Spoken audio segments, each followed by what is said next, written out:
সালাম আলাইকুম সুপ্রিয় শিক্ষার্থী, আশা করি তোমরা সবাই ভালো আছো। আজকের ভিডিও ক্লাসে সবাইকে স্বাগত জানাচ্ছি এবং খুব সম্ভবত এটাই এই চ্যাপ্টারের এবং অনলাইন ক্লাসগুলোর মধ্যে সর্বশেষ ক্লাস। তো যাই হোক, গতদিন আমরা যেটা পড়েছি আশা করি তোমরা সবাই সেটা রিভিশন দিয়েছো, পড়েছো। আজকে আমরা নতুন ভাবে শুরু করব ডিপার্টমেন্ট স্টোরের ধারণা। একটা জিনিস খেয়াল করে দেখো, আমরা খুচরা ও পাইকারি বিক্রয় অধ্যায়ে এই অধ্যায়ে যেগুলো শিখেছি তার সবগুলোই ওখান থেকে আমরা পড়ে এসেছি। সুতরাং তোমাদের জন্য এই অধ্যায়টা নতুন কিছুই না। এই অধ্যায়ে আমরা পেয়েছি চেইন স্টোর, পাচ্ছি ডিপার্টমেন্ট স্টোর, তারপরে পাবো গ্রিন মার্কেটিং। এগুলো সবই কিন্তু আমরা আগের সেই খুচরা ও পাইকারি ব্যবসায় নামে যে চ্যাপ্টারটা আছে ওইখানে পড়ে এসেছি। তারপরে কিওস্ক মার্কেটিং, এগুলো সবই পড়েছি, ঠিক আছে। তো যাই হোক, আলোচনায় চলে আসি। ডিপার্টমেন্ট স্টোর কাকে বলে এটা আশা করি তোমাদের মনে থাকার কথা না, যদিও আমরা পড়েছি, তারপরেও একটু বোঝানোর চেষ্টা করছি। ডিপার্টমেন্ট স্টোর হলো একটি বৃহদায়তন খুচরা ব্যবসায় সংগঠন। প্রথমে মনে রাখতে হবে যে বৃহদায়তন খুচরা ব্যবসায় সংগঠন যেটা ডিপার্টমেন্ট স্টোরের কথা বলছি, এটা ডিপার্টমেন্ট স্টোর হচ্ছে একটা বৃহদায়তন খুচরা ব্যবসায় প্রতিষ্ঠান। এটা অবশ্যই একটা খুচরা ব্যবসায় প্রতিষ্ঠান এবং এটা আকারে বড়, এজন্য এটাকে বলছি বৃহদায়তন খুচরা ব্যবসায় সংগঠন, যেখানে একই মালিকানায় কতগুলো স্বতন্ত্র বিভাগের মাধ্যমে বৈচিত্র্যময় পণ্য বিক্রি করা হয়। তাহলে কয়টা জিনিসের কথা বললাম? এটা একটা বৃহদায়তন খুচরা ব্যবসায় প্রতিষ্ঠান যেটার মালিক একজন, কিন্তু বিভিন্ন বিভাগের মাধ্যমে স্বতন্ত্র পণ্য বিক্রি করা হয়। মালিকানার কথা কেন আসছে? কারণ এখানে তো আলাদা কোনো শাখা নাই, যেরকম চেইন স্টোরের শাখা আছে, মাল্টিপল স্টোরের শাখা আছে। সো সেই ক্ষেত্রে শাখা যেহেতু আলাদা, মালিকও আলাদা হওয়ার সম্ভাবনা থাকে। বাট এইখানে মালিকের কথা আসছে কেন? এখানে মালিকের কথা আসছে এই কারণেই যে দোকানটা একই ছাদের নিচে হতে পারে কিন্তু বিভাগ আলাদা আলাদা। এই কারণে স্বাভাবিকভাবে আমরা ধরে নিতে পারি যে মালিকও তাহলে আলাদা হতে পারে, কিন্তু আসলে বিষয়টা তা না। বিষয়টা হচ্ছে ডিপার্টমেন্ট স্টোরের মালিক একজন থাকেন। এটা একটা বৃহদায়তন খুচরা ব্যবসায় প্রতিষ্ঠান, তবে এটা চেনার উপায় হলো একই ছাদের নিচে আলাদা আলাদা ডিপার্টমেন্ট বা আলাদা আলাদা বিভাগে আলাদা আলাদা বৈচিত্র্যময় পণ্য বিক্রি করা হবে, ঠিক আছে। যেমনটা আমরা স্বপ্নে গেলে দেখতে পাই যে একটা ডিপার্টমেন্টে দেখা যাচ্ছে যে কাঁচা তরি তরকারি বিক্রি করছে, কোথাও দেখা যাচ্ছে যে মাছ মাংস বিক্রি করতেছে, কোনো একটা ডিপার্টমেন্টে দেখা যাচ্ছে কসমেটিক বিক্রি করছে, কোনো একটা ডিপার্টমেন্ট দেখা যাচ্ছে বিস্কুট বা বেকারি আইটেম বিক্রি করতেছে, কোনো একটা ডিপার্টমেন্টে দেখা যাচ্ছে যে গার্মেন্টস কাপড় চোপড় বিক্রি করছে। সো একই ছাদের নিচে পুরা দোকানটা, বাট আলাদা আলাদা ডিপার্টমেন্টে ভাগ করে বিক্রি করছে। এই জন্য এই টাইপের দোকানকে বলা হয় ডিপার্টমেন্ট স্টোর। বেসিক্যালি এই চ্যাপ্টারে আমরা যেই কয়টা জিনিস পড়লাম সবগুলার সংজ্ঞাটা যদি তোমার মাথায় থাকে তাহলে আশা করা যায় উদ্দীপকটা তুমি ধরে ফেলতে পারবে। উদ্দীপকে বলা থাকবে এরকম কিছু সিম্বল যে জনাব রহিম একটা দোকান দিয়েছেন, দোকানটা হচ্ছে বৃহদায়তন খুচরা ব্যবসায়ী সংগঠন। সেই দোকানে একই ছাদের নিচে বিভিন্ন বিভাগ খোলা হয়েছে এবং কোনো বিভাগ শাকসবজি বিক্রি করছে, কোনো বিভাগ জুতা স্যান্ডেল বিক্রি করছে, কোনো বিভাগ কসমেটিক বিক্রি করছে। তাহলে আসলে তার ব্যবসায় সংগঠনটার নাম কি? প্রশ্নটা এভাবে আসবে। সো আমরা তখন চিনে ফেলবো যে যেহেতু একই ছাদের নিচে একই মালিকের এবং আলাদা আলাদা ডিপার্টমেন্ট বা বিভাগে ভাগ করে বিক্রি করা হচ্ছে, আমরা সহজেই বলে দিতে পারবো যে এটা একটা ডিপার্টমেন্ট স্টোর। এখন প্রশ্ন আছে এখানে, প্রশ্নটা হচ্ছে যে স্যার, এই যে একটু আগে গতকালকে আমরা পড়লাম চেইন স্টোর, চেইন স্টোর বলতে আপনি উদাহরণ দিলেন স্বপ্ন। তো স্বপ্নের ভিতরেও তো ডিপার্টমেন্ট করা আছে, তাহলে স্বপ্ন কি চেইন স্টোর আবার একই সাথে ডিপার্টমেন্ট স্টোর? ডেফিনেটলি হতে পারে। যেটা যেই ক্রাইটেরিয়াতে পড়বে সেটা সেই ক্রাইটেরিয়াতে হতে পারে। স্বপ্ন একই সাথে যেরকম চেইন স্টোর, কারণ তার শাখা অনেক, সো এটাকে আমরা চেইন স্টোর বলতে পারি। আবার এই শপের ভিতরে যেহেতু ডিপার্টমেন্ট করে আলাদা আলাদা জায়গায় জিনিস বিক্রি করছে, সুতরাং একই সাথে এটা চেইন স্টোরের পাশাপাশি এটা ডিপার্টমেন্ট স্টোরও হয়, ঠিক আছে। এখন কথা হলো যে আমরা প্রশ্নে তাহলে বলবো কোনটা, উত্তরটা আসবে কোনটা? উত্তরটা হচ্ছে, এখানে একটা কথা বলে রাখি, উত্তরটা হচ্ছে প্রশ্নে আহ হয় চেইন স্টোরের ক্লু দেওয়া থাকবে, নাহলে ডিপার্টমেন্ট স্টোরের ক্লু দেওয়া থাকবে, দুইটা মিলিয়ে দেওয়া থাকবে না, ঠিক আছে। তো আমাদের মূল ফোকাসটা থাকবে সংজ্ঞার দিকে, যে সংজ্ঞায় কোন ক্লুটা হচ্ছে একদম মানে মেইন ওয়ার্ড, কিওয়ার্ড কোনটা, ডিপার্টমেন্ট স্টোরের কিওয়ার্ড কোনটা? ডিপার্টমেন্ট স্টোরের কিওয়ার্ড হচ্ছে আলাদা আলাদা বিভাগ থাকবে বা আলাদা আলাদা ডিপার্টমেন্ট থাকবে। চেইন স্টোরের কিওয়ার্ড কোনটা? যে বহু শাখা থাকবে একই মালিকানায় পরিচালিত, কিন্তু পণ্য হবে অন্যের উৎপাদিত পণ্য বিক্রি করবে।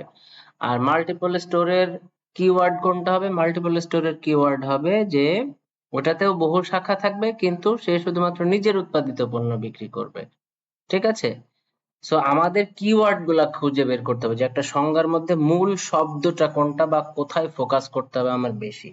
সো আশা করি ডিপার্টমেন্ট স্টোরের সংজ্ঞাটা তোমরা বুঝতে পেরেছো। ডিপার্টমেন্ট স্টোরের মূল ফোকাস হচ্ছে আলাদা আলাদা বিভাগ, স্বতন্ত্র বিভাগ বা আলাদা আলাদা ডিপার্টমেন্ট। যেই দোকানে আলাদা আলাদা ডিপার্টমেন্ট আছে, স্বতন্ত্র বিভাগ আছে, সেটাই ডিপার্টমেন্ট স্টোর। যেই দোকানের বহু শাখা আছে এবং সে নিজের উৎপাদিত পণ্য বিক্রি করে, সেটাই হচ্ছে মাল্টিপল স্টোর বা বহু শাখা বিপণী। যেই দোকানের বহু শাখা আছে কিন্তু নিজের উৎপাদিত পণ্য বিক্রি করে না, শুধুমাত্র পরের উৎপাদিত পণ্য বিক্রি করে, সেটাই চেইন স্টোর বা বিপণীমালা। এইভাবে করে আমাদের ধরে ফেলতে হবে। সো সংজ্ঞা আশা করি ক্লিয়ার। এবার আসো ডিপার্টমেন্ট স্টোরের বৈশিষ্ট্য। ডিপার্টমেন্ট স্টোরের প্রধান বৈশিষ্ট্য হচ্ছে, প্রধান মানে ১ নাম্বার প্রধান এবং প্রথম বৈশিষ্ট্য হচ্ছে এটাতে বিভাগ থাকবে, আলাদা আলাদা ডিপার্টমেন্ট থাকবে। আর বাদ বাকি বৈশিষ্ট্যগুলো ম্যাক্সিমাম অন্যগুলোর সাথে মিল আছে। যেমন আয়তন, এটা একটা বৃহদায়তন খুচরা ব্যবসায় প্রতিষ্ঠান। মালিকানা, এটার মালিক একজনই। ডিপার্টমেন্ট আলাদা আলাদা থাকতে পারে, বাট পুরা দোকানটার মালিক একজনই। অবস্থান কমন, অন্যান্য গুলা যেরকম অবস্থান যেখানে অবস্থিত, শহরের জনবহুল স্থানে এই ডিপার্টমেন্ট স্টোরও তাই। তারপরে শাখা, এটার কোনো শাখা থাকে না। শাখা থাকে শুধুমাত্র ২টা স্টোরের, মনে রাখতে হবে। এক, চেইন স্টোর বা বাংলায় যদি বলি বিপণীমালা। এই বিপণীমালা বা চেইন স্টোরের একাধিক শাখা থাকতে পারে। আর একটা জিনিসের শাখা থাকে, সেটা হচ্ছে মাল্টিপল স্টোরের, যাকে বাংলায় বলা হয় বহু শাখা বিপণী। ঠিক আছে? বাট ডিপার্টমেন্ট স্টোরের কোনো শাখা থাকে না, সুপার মার্কেটের কোনো শাখা থাকে না, তারপরে পরিকল্পিত বিপণীর কোনো শাখা থাকে না। আচ্ছা, উচ্চমানের পণ্য কমন, এর আগে যেগুলো পড়েছি সব এই টাইপের যত দোকান আছে সবগুলোতে উচ্চমানের পণ্য বিক্রি হয়। নগদ বিক্রি কমন, এই টাইপের দোকানগুলো ডিপার্টমেন্ট স্টোর বলি, সুপার স্টোর বলি, বহু শাখা বিপণী বলি, কোনোটাতেই বাকিতে পণ্য বিক্রি হয় না। এবার আসো ডিপার্টমেন্ট স্টোরের সুবিধা। প্রথম সুবিধা হচ্ছে সময় ও শ্রম বাঁচে। একই ডিপার্টমেন্ট, একটা দোকানে ঢুকলে ভিন্ন ভিন্ন ডিপার্টমেন্টে আমার যত প্রয়োজনীয় পণ্য সব সাজানো আছে, সুতরাং সময়ও বাঁচলো, শ্রমও বাঁচলো। বেশি পরিমাণে কেনার সুযোগ থাকে। আমি কিনতে ঢুকেছি বদনা, কিন্তু যা দেখলাম যে আমার টাওয়াল, শ্যাম্পু, পেস্ট সব আছে, আমি কিনে ফেললাম। উন্নত মানের পণ্য কমন একটা পয়েন্ট। এই যে ডিপার্টমেন্ট স্টোর বলো, চেইন স্টোর বলো, তারপরে পরিকল্পিত বিপণী বলো, সবগুলোতেই উন্নত মানের পণ্য পাওয়া যায়। মনোরম পরিবেশ, এটাও কমন পয়েন্ট। আচ্ছা, তারপরে বৃহদায়তন কেনা বেচা করা যায়, কারণ যারা এখানে বিক্রি করছে তারাও একসাথে অনেক পণ্য কিনে নিয়ে আসে, যারা কাস্টমার কিনছে তারাও দেখা গেল যে একটা পণ্য কিনতে যায় 10টা পণ্য কিনে নিচ্ছে, চোখের সামনে পাচ্ছে, মনে পড়ছে ওহো আমার তো বদনা দরকার, আমার তো শ্যাম্পু দরকার, আমার তো সাবান দরকার, একটা কিনতে যেয়ে 10টা কিনে নিয়ে আসে, তার মানে বৃহদায়তন কেনা বেচা যাচ্ছে। বিক্রি বাড়ানো, এই ধরনের প্রতিষ্ঠান সুন্দরভাবে ডেকোরেট করা থাকে, মানুষ হাতের কাছেই সব পণ্য পায়, এই কারণে একটা জিনিস কিনতে যায় আর একটা কিনতে পারছে, এই কারণে বিক্রি বাড়ছে। দক্ষ পরিচালনা পদ্ধতি, এই ধরনের দোকান সাধারণত পরিচালনা করা হয় দক্ষতার সাথে, এজন্য দক্ষ পরিচালনা থাকতে হয়। এবার আসো অসুবিধা। অসুবিধা কমন, আগের গুলারও যা অসুবিধা এটারও তাই অসুবিধা, সেটা হচ্ছে অনেক মূলধনের প্রয়োজন হয়, পণ্যগুলোর দাম বেশি পড়ে যায়। এই যে এসি লাগাইছে, গ্লাস লাগাইছে, ডেকোরেশন করেছে, আসবে কোত্থেকে? আসবে পণ্য থেকেই। এ কারণে পণ্যের মূল্য বেড়ে যায়। বেশি পরিচালন ব্যয়, এসি লাগিয়েছো, ফ্যান লাগিয়েছো, ডেকোরেশন করেছো, ফ্রিজ রেখেছো, তো পরিচালন ব্যয় বাড়বে না? কর্মচারী রেখেছো। ওকে, এখন আমরা আসবো সুপার মার্কেটে। তার আগে আরেকবার একটু বলে নিই, আরেকবার একটু রিভিউ করে নিই। সেটা হচ্ছে ডিপার্টমেন্ট স্টোর কাকে বলছি? যে স্টোরটা একটা বৃহদায়তন খুচরা ব্যবসায় প্রতিষ্ঠান, একই ছাদের নিচে অনেকগুলা বিভাগে বিভাগে ভাগ করে পণ্য বিক্রি করে, এটা হচ্ছে ডিপার্টমেন্ট স্টোর। ঠিক আছে? এটাতে অন্যতম বৈশিষ্ট্য বিভাগ থাকে, আয়তনে বড় হয়, মালিক একজনই, অবস্থান শহরের গুরুত্বপূর্ণ স্থানে, শাখা থাকে না, উচ্চমানের পণ্য পাওয়া যায়, নগদে বিক্রি হয়। আর এখানে সুবিধা হচ্ছে সময় শ্রম বাঁচে, বেশি পরিমাণে কেনাবেচা করা যায়, উন্নত মানের পণ্য পাওয়া যায়, মনোরম পরিবেশ আছে, বৃহদায়তন কেনাবেচার সুযোগ সৃষ্টি হয়, বিক্রি বাড়ানো যায়, দক্ষ পরিচালনা পদ্ধতি এখানে ইমপ্লিমেন্ট করা যায়। আর অসুবিধা হচ্ছে অধিক পরিমাণে মূলধন, অধিক পরিমাণে ব্যয়, উচ্চ মূল্য ইত্যাদি। সো এবারে চলে আসি সুপারমার্কেট। সুপারমার্কেটেও আমরা খুচরা ও পাইকারি ব্যবসায় চ্যাপ্টারে পড়েছি। সুপারমার্কেটের কিওয়ার্ড কোনটা?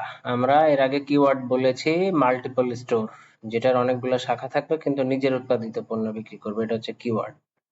চেইন স্টোর, যেটার অনেকগুলো শাখা থাকবে, মালিক একজনই হবে কিন্তু অন্যের উৎপাদিত পণ্য বিক্রি করবে, নিজের কোনো পণ্য নাই। তারপরে ডিপার্টমেন্ট স্টোর, একই মালিকানায় পরিচালিত বৃহদায়তন প্রতিষ্ঠান একই ছাদের নিচে বিভিন্ন বিভাগে পণ্য সাজিয়ে বিক্রি করবে, এটা কি স্টোর। এখন সুপার স্টোরের কি কি কি বলে এটাকে, কিওয়ার্ড কোনটা? সুপার স্টোরের কিওয়ার্ড হচ্ছে, এটাও আগের গুলার মতোই, বাট এখানে সেলফ সার্ভিস, তোমার পণ্য তোমাকেই কিনতে হবে, কিনে নিয়ে এসে কাউন্টারে বিল দিতে হবে, এখানে কোনো সেলসম্যান থাকে না। তাহলে সুপারমার্কেটের কিওয়ার্ড কোনটা? এখানে সেলফ সার্ভিস, স্বসেবা প্রতিষ্ঠান, ঠিক আছে।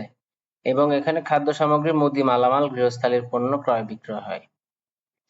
সো আমরা সংজ্ঞাটা ভালো করে দেখে নিই। সুপারমার্কেট হলো একটি বৃহদায়তন খুচরা ব্যবসায় প্রতিষ্ঠান যেখানে ক্রেতা স্ব-সেবা প্রক্রিয়ায় বিভিন্ন র‍্যাক থেকে তাদের চাহিদা অনুসারে পণ্য কেনার পর নির্দিষ্ট জায়গায় মূল্য পরিশোধ করে। এটার মূল কথা হচ্ছে এখানে কোনো সেলসম্যান থাকবে না, তোমার পণ্য তোমাকেই কিনতে হবে, র‍্যাকে সাজানো থাকবে, সেখান থেকে পণ্য বেছে বেছে নিয়ে তোমাকেই কিনতে হবে, কিনে কাউন্টারে যেয়ে বিল দিতে হবে, ঠিক আছে। এইটা কিন্তু আবার স্বপ্নের মতো না, কারণ স্বপ্নে সেলসম্যান থাকে। যদিও সেলফ সার্ভিস, তুমি নিজেই নিয়ে আসছো, ঝুড়িতে করে নিয়ে এসে বিল দিচ্ছ, কিছুটা মিল আছে সুপার স্টোরের সাথে, বাট এটা কিন্তু সুপার স্টোর, স্বপ্ন সুপার স্টোরের মধ্যে পড়ে না। একটা কারণেই পড়ে না, কারণ স্বপ্নতে সেলসম্যান আছে আর সুপার স্টোরে কোনো সেলসম্যান থাকে না। এখন আমরা দেখবো সুপার স্টোরের বৈশিষ্ট্য। সুপার স্টোরের বৈশিষ্ট্য আগের গুলার মতোই, শুধু আমি একটা জিনিস মার্ক করে রেখেছি যেটা আগের গুলোর মতো না, সেটা হচ্ছে বিক্রয় কর্মীর অনুপস্থিতি, এখানে কোনো বিক্রয় কর্মী থাকে না। তাছাড়া দেখো বাদ বাকিগুলো কমন, বেশি মূলধন, তারপরে সাজসজ্জা, আয়তন, আরেকটা আছে আয়তন, এটার আয়তন, সুপারমার্কেটের আয়তন অন্যগুলার চাইতে বড়, এটাও একটা বৈশিষ্ট্য, এটা তোমাদের আলাদাভাবে মনে রাখতে হবে। পণ্য বৈচিত্র্য, অবস্থান, মালিকানা, এগুলা মোটামুটি আগের সাথে মিল আছে, এর জন্য মার্ক করে নেই। যেই দুইটা মিল নাই সেই দুইটা হচ্ছে এই দুইটা। সুপারমার্কেটের আয়তন অন্যগুলার চাইতে অনেক বড় হয়ে থাকে আর এখানে বিক্রয় কর্মী থাকে না। এবার আসো সুপারমার্কেটের সুবিধা। সুবিধা হচ্ছে বলতে গেলে আগের মতোই, এখানে নতুন কোনো এক্সট্রা সুবিধা নাই, ঠিক আছে। ওই যে ডিপার্টমেন্ট স্টোর, বিপণীমালা, চেইন স্টোর যেরকম সুবিধা, এটারও সেম সেম সুবিধা। আচ্ছা, এবার আমরা দেখবো অসুবিধা। অসুবিধা হচ্ছে প্রত্যক্ষ সম্পর্কের অভাব, বাদ বাকি সুবিধাগুলা মোটামুটি সেম, শুধু এই অসুবিধাটা আলাদা। কেন প্রত্যক্ষ সম্পর্কের অভাব কেন বলতো? কারণ এখানে কোনো সেলসম্যান থাকে না। তুমি কোম্পানির সাথে বা ওই সুপার স্টোরের সাথে যে তোমার একটা রিলেশন তৈরি হবে এরকম কোনো সুযোগ নাই, কারণ তুমি একা একা যাচ্ছ, একা একা কিনছো, জাস্ট কাউন্টারে বিল দিয়ে চলে এসো, মাঝখানে কেউ নাই। তুমি যে একটা বিষয় জেনে নিবে বা তোমার অবজেকশন জানাবে বা একজন সেলসম্যান তোমাকে হেল্প করবে, এরকম কেউ নাই, এই জন্য প্রত্যক্ষ সুবিধা বা সম্পর্ক এখানে গড়ে ওঠে না। আচ্ছা, সো আশা করি সুপারমার্কেটটা বুঝতে পেরেছো। সুপারমার্কেট হচ্ছে একটা বৃহদায়তন খুচরা ব্যবসায় প্রতিষ্ঠান যেটা আকারে অনেক বড়, কিন্তু এটা এটা হচ্ছে স্ব-সেবা ভিত্তিক, স্ব-সেবা প্রক্রিয়ায় পণ্য ক্রয় বিক্রয় হয়, ঠিক আছে। ওকে, লাস্ট, এবার আমরা আজকে চলে যাব এই টপিক, এই আজকের ক্লাসের শেষ টপিকে, সেটা হচ্ছে গ্রিন মার্কেটিং। গ্রিন মার্কেটিং একেবারে রিসেন্ট আসা একটা কনসেপ্ট, যেহেতু এই চ্যাপ্টারটার নামই হচ্ছে বিপণনে সমসাময়িক কার্যাবলী, তার মধ্যে গ্রিন মার্কেটিং হচ্ছে একদম ইমিডিয়েট রিসেন্ট আসা একটা টপিক। গ্রিন মার্কেটিং সেটা কি, সেটা আমরা অলরেডি পড়েছি, ঠিক আছে। এই যে দেখো, এই যে এটাই বেসিক্যালি গ্রিন মার্কেটিং। 3R মানে রিডিউস, রিইউজ, রিসাইকেল। আমি এমন ভাবে পণ্য উৎপাদন করব যে রিডিউস করা যাবে, কি দূষণ রিডিউস করা যাবে, রিইউজ মানে যে সকল ইয়েগুলো থাকবে সেগুলো রিইউজ করা যাবে, রিসাইকেল করা যাবে, ঠিক আছে। গ্রিন মার্কেটিং ধারণাটি 1980 এবং 1990 দশকের মধ্যে পরিচিতি লাভ করে, তবে 1975 সালে American marketing association ecological marketing শিরোনামে একটি কর্মশালার আয়োজন করেছিল। এইখানে এই এই এই পুরা টপিকটা তোমরা একটু পড়ে নেবে, এখানে অনেক ইনফরমেশন আছে, এমসিকিউ এ কাজে লাগবে, ঠিক আছে। আচ্ছা, এবার আসো গ্রিন মার্কেটিং এর সংজ্ঞা। যে বিপণন ধারণায় পরিবেশ সংরক্ষণের বিষয়টি বেশি গুরুত্ব দেওয়া হয় তাকে গ্রিন মার্কেটিং বলে। খুবই সহজ সংজ্ঞা। সোজা বাংলায় এই সংজ্ঞার দিকে যদি আমরা নাও তাকাই, আমরা নর্মালি যদি বলি যে যে বিপণন ব্যবস্থায় পরিবেশ সংরক্ষণ বা পরিবেশ রক্ষার বিষয়ে সর্বোচ্চ গুরুত্ব দেওয়া হয় সেই বিপণনকে গ্রিন মার্কেটিং বলা হয়। That's enough. ঠিক আছে? তার মানে আমরা পণ্য উৎপাদন, পণ্য বিপণন, পণ্য ক্রয় বিক্রয় প্রত্যেক ক্ষেত্রে যখন পরিবেশ রক্ষার বিষয়টাকে গুরুত্ব দিব, তখন সেই বিপণন পদ্ধতিকে আমরা গ্রিন মার্কেটিং বলতে পারি। এটা আগে আমরা পড়েছি অন্যান্য জায়গায়। গ্রিন মার্কেটিং এর আরেক নাম হলো টেকসই বিপণন। এমসিকিউ এর জন্য ভেরি ইম্পর্টেন্ট। দেখো তোমরা যে বই পড়ো না, মানে আমি তো মূল টপিক গুলা পড়াই, বাট ভিতরে কত সুন্দর সুন্দর এরকম লাইন আছে যেগুলো থেকে এমসিকিউ আসতে পারে। ওকে, এখন আমরা দেখব গ্রিন মার্কেটিং এর বৈশিষ্ট্য। গ্রিন মার্কেটিং এর বৈশিষ্ট্য হচ্ছে এটা সবুজ বিপণন মতবাদ। ওই যে বিপণনের 5টা মতবাদ পড়েছিলাম, তোমাদের মনে আছে? গ্রিন মার্কেটিং ছিল তার মধ্যে একটা। আচ্ছা, তারপরে হচ্ছে পরিবেশের নিরাপত্তা বিধান। এই মার্কেটিং যদি ইমপ্লিমেন্ট করা হয়, ডিপ্লয়মেন্ট করা হয়, তাহলে পরিবেশের ক্ষতি হবে না। পরিবেশ বান্ধব পণ্য উৎপাদিত হবে। ঠিক আছে? তো এই তিনটাই বেসিক্যালি মূল পয়েন্ট। তারপরে আমরা বানিয়ে লিখতে পারবো বলে আশা করছি। এবার আসো গ্রিন মার্কেটিং এর সুবিধা। গ্রিন মার্কেটিং এর কি সুবিধা আশা করি বলার প্রয়োজন নয়, তোমরা নিজেরাও বুঝতে পেরেছো। গ্রিন মার্কেটিং ইমপ্লিমেন্ট করা হলে পরিবেশের কোনো ক্ষতি হয় না, জনস্বাস্থ্যের কোনো ক্ষতি হয় না, ভেজাল মেজাল এগুলো থাকে না, মানে সবকিছু পরিবেশ ভালো মানে আমরা ভালো। তো এটার সুবিধার শেষ নেই। বাট অসুবিধা হচ্ছে এই কোম্পানিকে গ্রিন মার্কেটিং করতে গেলে অতিরিক্ত ব্যয়ের দিকে ধাবিত হতে হয়, ব্যয় বেড়ে যায়। ঠিক আছে? তারপরে হচ্ছে সরকার এই গ্রিন মার্কেটিং কে ইয়ে করতে হলে সরকারের প্রণোদনা দেওয়া লাগে, যা ব্যয়সাধ্য। তারপরে কি হয়, গ্রিন মার্কেটিং করতে হলে আইন প্রণয়ন করতে হয়। কি আইন? সেটা হচ্ছে যে অমুক কাজ আপনার ফ্যাক্টরিতে যদি এইভাবে পণ্য উৎপাদন করা না হয় তাহলে আপনি জরিমানা খাবেন, বা এই যে ফ্যাক্টরি থেকে নির্গত বর্জ্য যদি আপনি নদীতে ফেলেন আপনাকে জরিমানা করা হবে। এরকম কিছু আইন প্রণয়ন করতে হয়। ঠিক আছে? ফলে ব্যবসায় মহল এটার বিরোধিতা করতে পারে যে না, এত আইন কানুন আমার মানার সময় নেই, বা এগুলো মানতে গেলে তো আমাকে উন্নত প্রযুক্তি ইমপ্লিমেন্ট করতে হবে, অত টাকা পয়সাও আমার নাই। ফলে সরকারের সাথে উৎপাদকদের বিরোধিতা সৃষ্টি হয়ে যেতে পারে। গ্রিন মার্কেটিং এর ক্ষেত্রে প্রতিষ্ঠান প্রতারণার আশ্রয় নিয়ে থাকে অনেক সময়। মানে সে আসলে গ্রিন মার্কেটিং করে নাই, বাট মোড়কে লিখেছে যে অমুক তমুক পরিবেশের ক্ষতি হয়নি, ওই সেই হাবি জাবি, প্রতারণার আশ্রয় নিতে পারে। আচ্ছা, তারপর হচ্ছে গ্রিন মার্কেটিং ধারণাটি বেশ দুর্বোধ্য, যেহেতু নতুন একটা কনসেপ্ট, অনেকেই বুঝে না যে আসলে কিভাবে গ্রিন মার্কেটিং, বা অনেক কাস্টমারও বুঝে না যে গ্রিন মার্কেটিং কি জিনিস। তো এইগুলো হচ্ছে গ্রিন মার্কেটিং এর অসুবিধা। এবার আসো আমরা দেখবো গ্রিন মার্কেটিং এর প্রয়োগ ক্ষেত্র। গ্রিন মার্কেটিং বলতে গেলে সব জায়গাতেই প্রয়োগ করা যায়, যেমন শক্তি সাশ্রয়ী প্রযুক্তি, নবায়নযোগ্য প্রযুক্তি, তারপরে নির্মাণ সামগ্রী, পানি সম্পদ সংরক্ষণ, দৈনন্দিন ব্যবহৃত সামগ্রী, পর্যটন শিল্প, সব জায়গাতে আমরা কিন্তু গ্রিন মার্কেটিং কে ইমপ্লিমেন্ট করতে পারি। এবার আসে গ্রিন মার্কেটিং এর প্রয়োজনীয়তা। গ্রিন মার্কেটিং এর প্রয়োজনীয়তা বলার কিছু নয়, এখানে খেয়াল করলেই তোমরা বুঝতে পারবে। সেটা হচ্ছে পরিবেশের উন্নতি সাধন, আগামী প্রজন্মকে সুস্থ রাখা, গ্রিনহাউস প্রতিক্রিয়া বিলুপ্ত করা, প্রাকৃতিক ভারসাম্য প্রতিষ্ঠা করা, ক্রেতা সচেতনতা বাড়ানো, খাদ্যের উপযোগিতা রক্ষা করা, সামাজিক দায়িত্ব পালনে শ্রদ্ধাশীল হওয়া, এগুলো সবই হচ্ছে গ্রিন মার্কেটিং এর গুরুত্ব। সো আজকে এ পর্যন্তই।